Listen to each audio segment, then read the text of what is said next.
Well, good afternoon. Yeah, we're getting here near the end of December.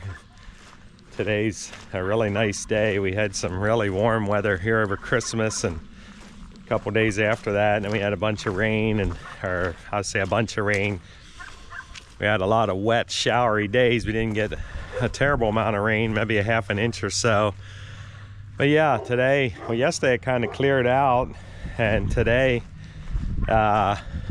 it's probably in the upper 40s and pretty nice sunny day, dry air. Sure is really nice. Yeah. Anyhow, we have a watering trough that we have to replace here this afternoon up in our freestall barn. We have two of the troughs we have up there are tilt or dump watering troughs, I guess they call them. Yeah, where you can just flip them over and dump them out and rinse them out a little bit, and yeah, they're all cleaned out. And the one at the end it's getting some age to it, and it's a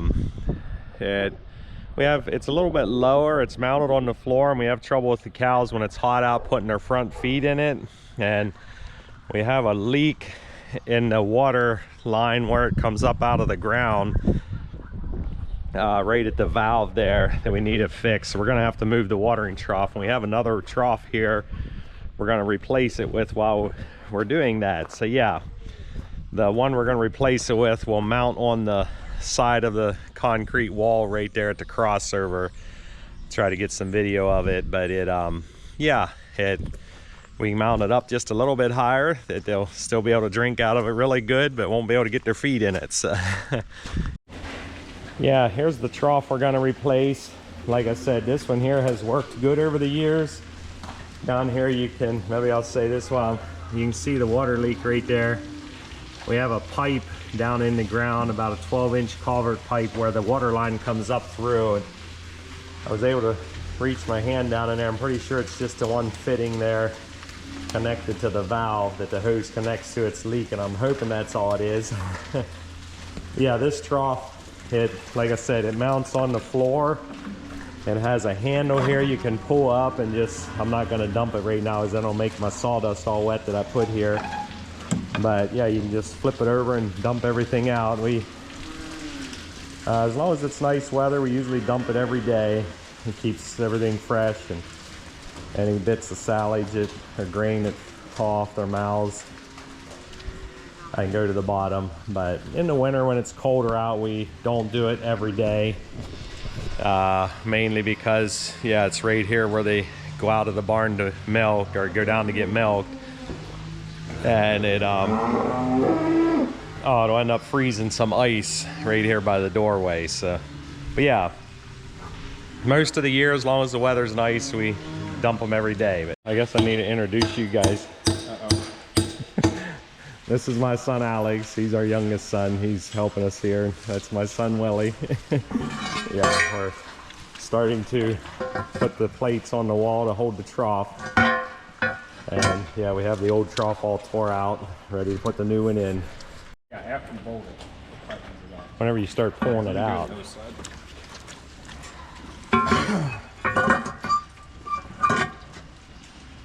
Oh dear. There. There. Putting the first bracket on that holds the end in place, or the bracket. We're putting the first bracket on that mounts on the wall. That the end of the trough, there's a hole there out at the end. There's a piece on the trough that goes in that. Yeah, I said about having a piece of culvert pipe come up out of the ground and the water line comes up in it. This is what that looks like. We had the culvert pipe went down in the ground about 3 feet. Yeah. And so yeah, how we had put ours in, but yeah. Actually, you could just. Huh? Yeah, we got the new trough all in. It's actually a used one I bought. There was probably 10 years ago. There was a man had 3 of them for sale, and I bought all 3 of them. He had them fairly cheap. He just wanted to get rid of them, and we bought them and used 2 of them, or 1 of them right away, and had the other 2 back here in storage. And so yeah, and the other one we really like it. So, but yeah, there it is. It's all mounted, it's starting to fill up with water. And The only complaint I had about these when we first got them was there's a boxing right here around the float, and the side panels only come down to about there where my finger is, and we had trouble when the water was filling up. They would lick up under there at the float, and not all the time. I mean, they kind of licked at it a lot, but every now and then it would mess the float up. So we got stainless steel plates made, or not really plates, little pieces of sheeting, drilled holes and put some stainless steel bolts in that dropped it down about another 3 inches, so they can't get to it now. So yeah, we did that to the other one a good while back, so we went ahead and did that to this one before we put it in. But yeah, they work really slick. I'll show you here, this one here, how they dump over, and it's not very full right now, but yeah, they just tilt them over and they dump all the water right out. There's a latch here at this end that latches it in place. Then there's a big handle you pull up to use to dump it. So yeah, but that latch won't let them dump it just by pushing on it. So yeah, anyway, we just got it all done. We're getting about ready to milk here, so got to get a few other things caught up. Yeah, today we have a job that we don't really enjoy. We have about 3-inch transfer pump here that we have a pit, a small tank here where all of our water comes into from up in the milk house and parlor. It's been in here for years, and we have a 3-inch transfer pump in here that pumps it from there back into our manure pit. And the propeller and the one piece down here on the bottom needed replaced. It wasn't pumping very fast anymore, so we had to pull it out and disconnect it from the pipe there. The pipe goes up and out over the back, over top, and pumps into our manure pit. It's probably, I don't know, 80, 100 feet away. But yeah, we getting ready to put it back in. Pumping right again. Yeah, it's chugging this stuff out now. It's all back together. It's working pretty good.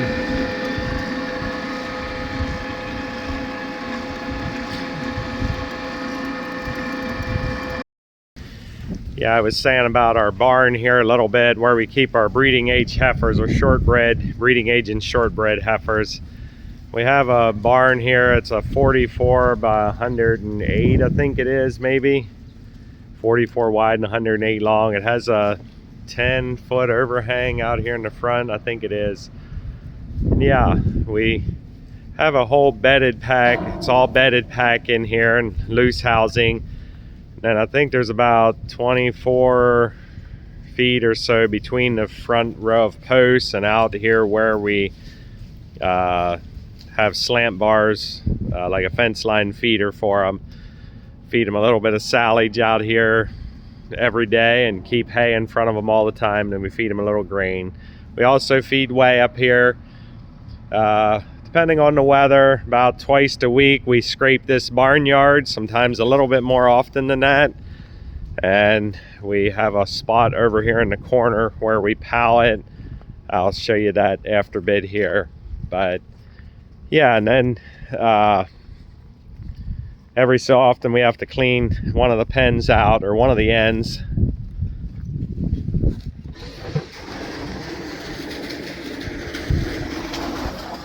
And filling their way trough up. It's yeah, these heifers up here, there's about, I think it's a 2,500 gallon tank here that we keep it in, poly tank. And we have a 400 gallon, it's an old milk tank of some sort. It'll be a square milk tank with no top on it. Might even be an old cheese vat, I'm not sure. I bought it used, so I'm not sure what it was used from before. Out here along the slant bars where we feed them silage, I think it's around 130 feet of feed space here, so it works pretty good.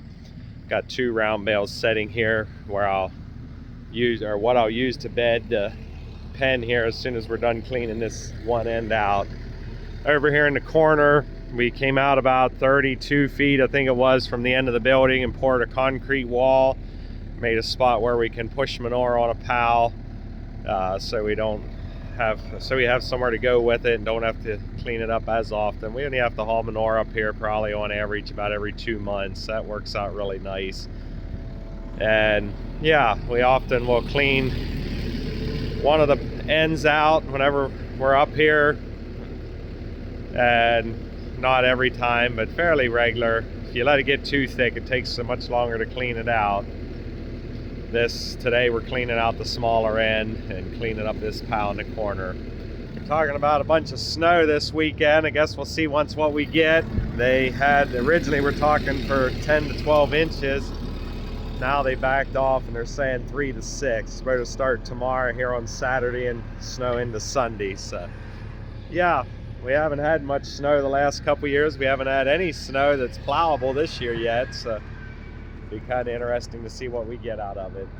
Yeah, I think we hauled 3 loads out so far. We probably have about 3 more here. Then we'll bed the pen up and be done. So it was a little cold this morning. I think we had 16 degrees Fahrenheit, but everything was dried off and froze up on the ground this morning, which was nice. And the sun's out.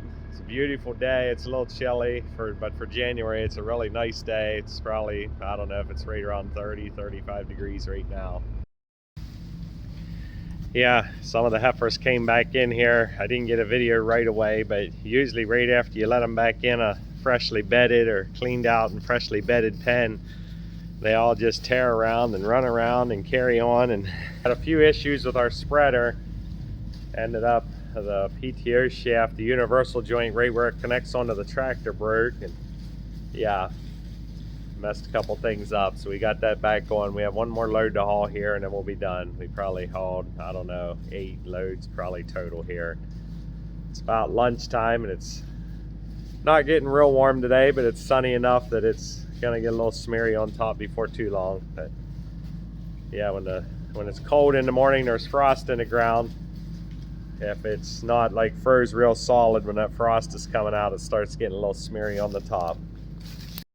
One more thing I like about bedding with corn fodder, right after you bed the pen up, they'll come in and they really like to pick through that fodder and pick out the husks and some of the softer leaves and stuff. And yeah, we got everything cleaned up here. There's maybe about a half a load here in the corner, but we'll wait till we haul the next time. It's really nice it's always a good feeling when you get it all cleaned up and have this job out of the way. Today is Saturday, January the 5th, I believe it is, or 6th, might be the 6th. But anyhow, yeah, they're talking about a snow here today, starting here in a couple hours, late morning, but a bunch of stuff done ahead of time. Or ahead of the snow, should say.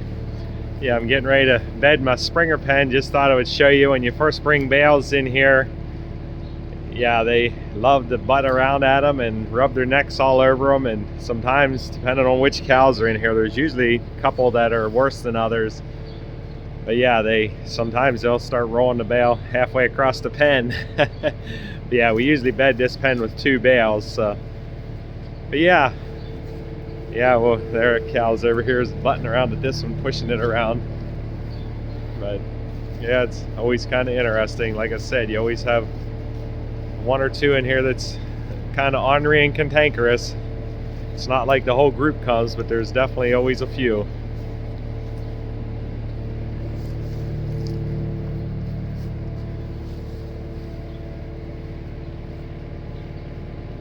Pen all bedded up. Nice clean bedding in here. We don't really have set days that we bed the Springer pen. We just do it as needed. Usually it's every 2 or at the very most every 3 days. Yeah, whatever we got to do to keep it clean and dry in here for them to have calves.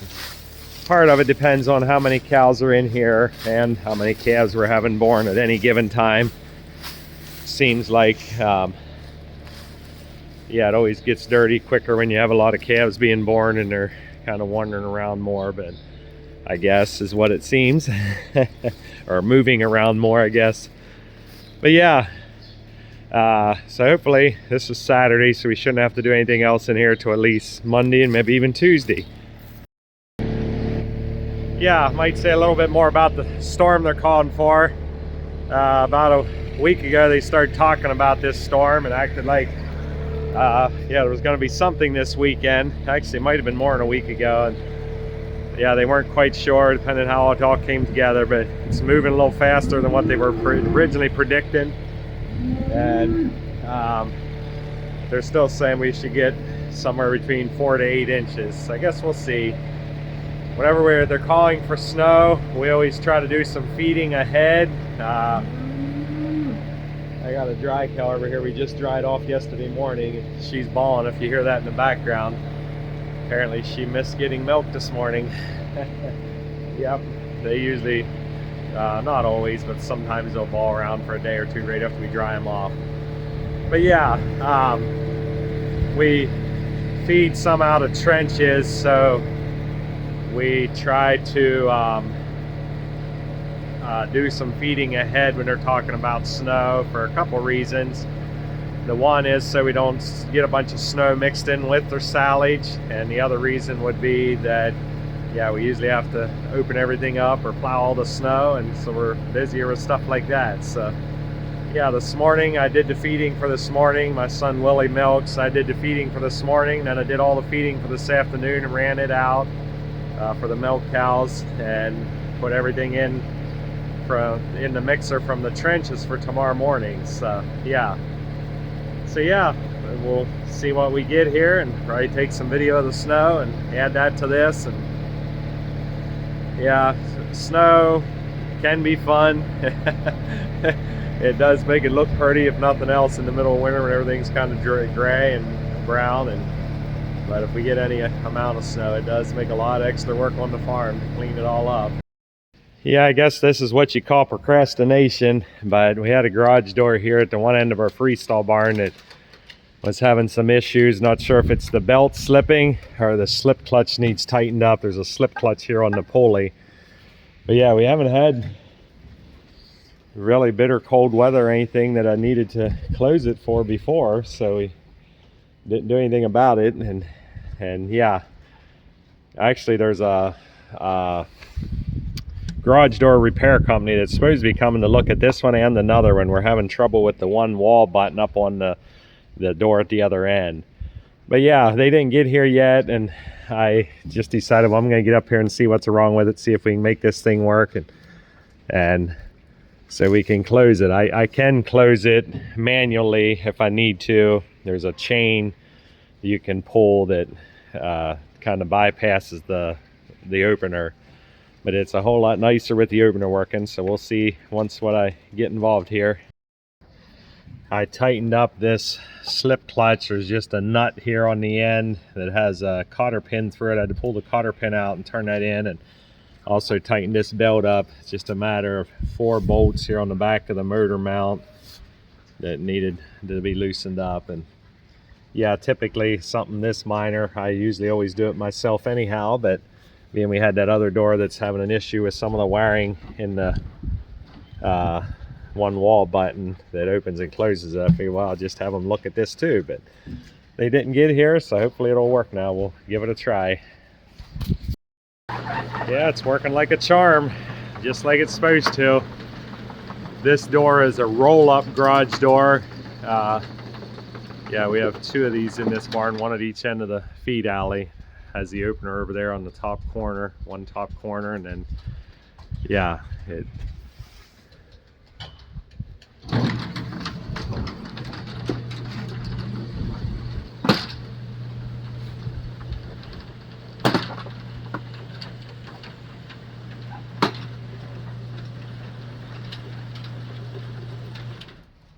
we always keep the garage doors here in the freestall barn about 1 inch or 2 from hitting the floor when they stop.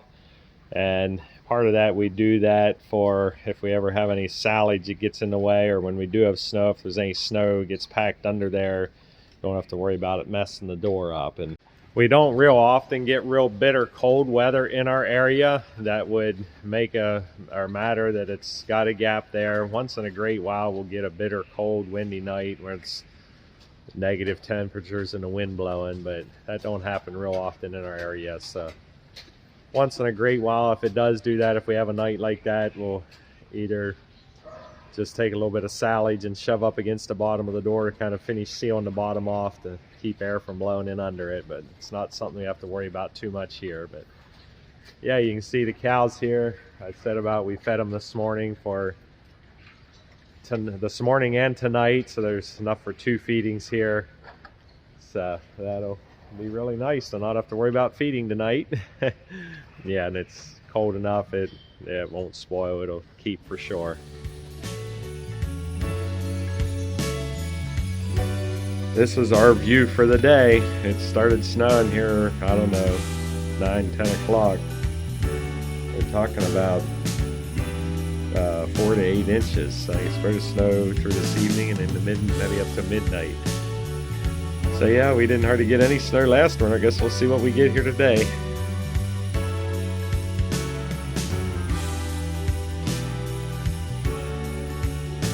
Well, our snowstorm that they were talking about has materialized.